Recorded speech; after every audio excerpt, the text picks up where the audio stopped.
Now, I'm a bit late to this one, but I do have some thoughts about a wild moment that occurred during the BAFTA Film Awards last week. Delroy and I are delighted to be presenting the first BAFTA of the night for a vital part of movie making. We're here to celebrate. Delroy and I are delighted to be presenting the first BAFTA of the night for a vital part of movie making. Okay, all right. Well, obviously that's not great, and we're gonna say that it's no doubt in my mind that you heard what you just heard.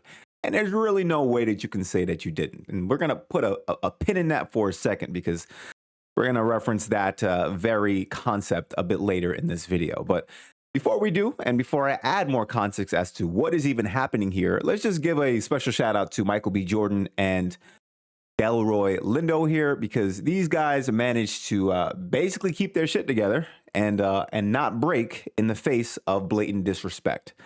These guys experiencing an embarrassing moment and not cracking is the mark of true professionals, and I absolutely give a shout out to them for it. Now, for some additional context, the man that you just heard yelling the N-word hard ER to Michael B. Jordan and Delroy Lindo is the actor and activist John Davidson. Now, understand this. He isn't just some guy out here randomly yelling it for fun. He actually has Tourette's syndrome. In fact, he's actually in the audience nominated for a film based on his life with Tourette's syndrome called I Swear. Now, not only does he have Tourette's syndrome, but he has a worse form of it that about 10% of folks suffer from called Coprolalia, which effectively means that they say involuntarily some of the most offensive and vile things imaginable. And that apparently these things are neurological and do not necessarily reflect the beliefs and personal views of the person afflicted. So now with that out the way, let's start to transition into the next phase of this conversation, because with this particular subject on this channel, y'all understand that I have mentioned time and time again that context matters. So let's just summarize the context for a quick sec. Does this man actually have Tourette's syndrome? And the answer is obviously yes. But did this man with Tourette's syndrome cause harm to not only the actors on stage, the actors in attendance, and the people by extension who felt the shame and embarrassment of the actors in that moment? Also, yes. And so usually when harm is caused, an apology is owed. And in most cases, with decent people, an apology is given. But for some reason, when this moment initially happened, that is not what we got. You may have heard some strong and offensive language tonight. If you've seen the film I Swear, you will know that film is about the experience of a person with Tourette's syndrome. Tourette's syndrome is a disability, and the tics you've heard tonight are involuntary, which means the person who has Tourette's syndrome has no control over their language. We apologize if you were offended. Now, make no mistake, this is an apology, but the problem with it is that it comes off more like a I'm sorry if you were offended rather than I'm sorry to the folks that this happened to. And I feel like this is the beginning of the institutional failure that existed with the BBC and BAFTA. Because one of the most important things to understand about this entire situation is that, guys, this was not broadcasted live. In fact, there was a 2-hour delay. And that 2-hour delay was put in place for them to avoid this exact type of situation. They wanted the power to filter out controversial moments, but they somehow missed this moment. The moment that we all heard loud, clear.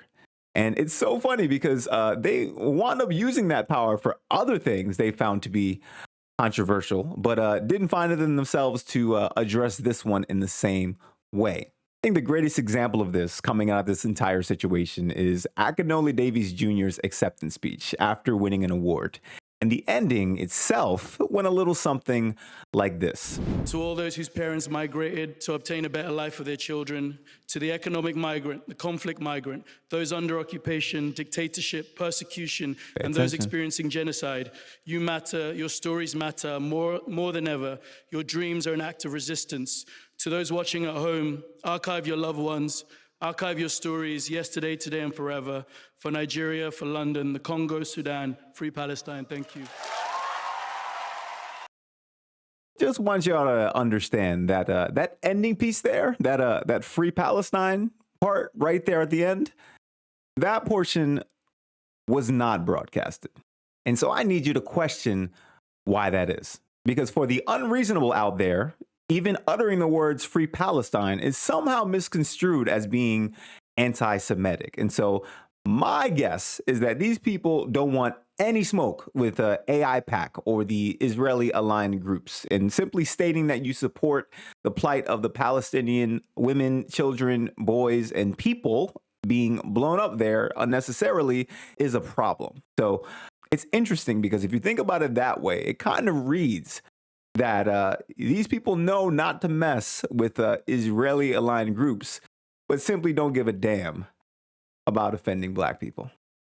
I mean, how else can you really interpret this at this point, right? I mean, if I were attempting to be the slightest bit charitable to the audio folks at the BBC, I would have to assume that they probably didn't even see the moment because they were skipping through it. And rather than admitting that they didn't do their job and accurately review the footage, they just say they didn't hear it, figuring that that's probably the better of the scenarios that they could have described in that particular moment. If you ask me, that still kind of reads as an epic failure and a moment that is truly and absolutely ridiculous. So now to transition out from that, I think let's just speak on what I think this entire story truly represents. And that is, at its core, it is simply impact versus intention.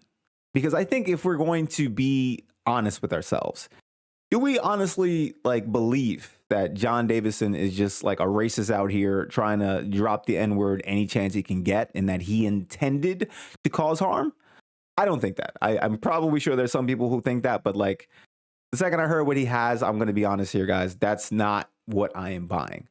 But at the same time, he did cause harm. And so for that harm, I feel like he should apologize. And up to this point, I don't think a public apology has been made. And so being at this moment was in public, I feel like a public apology should be owed. I'm not even sure if something in private happened, but in my view, simply doing that would just be taking accountability. It isn't apologizing for the sickness, but it is apologizing for the harm that the sickness has caused. Also, do I think that BBC really did not give a damn about Black people and shows them no respect? Listen, I don't think they intended to do that, but they definitely appeared to do that given how some of this played out. But I will say, again, it's one of those things where at this point, they try to do everything they can to rectify the moment. So I'll give them the benefit of the doubt, or I'll at least give them some credit for taking accountability for their massive F up at this point.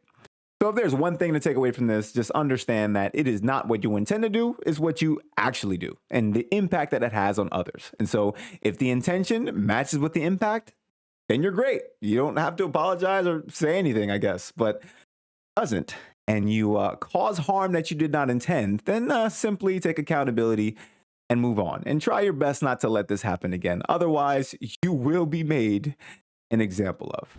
That's the perspective. What's yours? Let me know in the comments down below. Like the video if you have not already, and subscribe, as I got much more content like this on the way. So until next time, YouTube.